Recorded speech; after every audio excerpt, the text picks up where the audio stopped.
हम लोग कितना प्यारा झूमर गीत लेकर आए, नाच गीत, बहुत ही मजा आएगा, अंत तक बने रहिएगा। Thank you.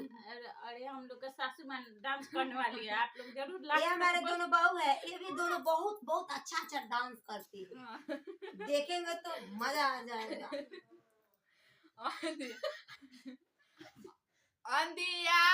गए राजा फगुनवा में, अंधिया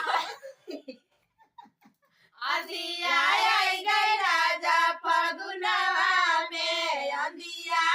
गए राजा फगुनवा में, ओही आंधी में सास मोरा उड़ गई, ओही आंधी में सास मोरा उड़ गई, जिया छूट गईले राजा झगड़वा से, जिया छूट गईले राजा झगड़वा से,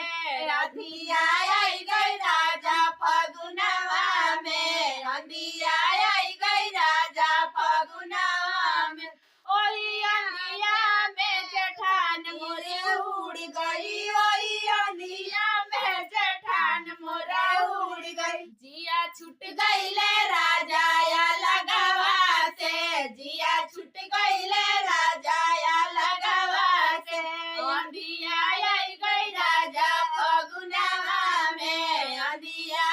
गई राजा फगुनवा में, ओही आंधी में ननद मोरा उड़ गई, ओही आंधी में ननद मोरा उड़ गई, जिया छूट गईले राजा दहेजवा से, जिया छूट गईले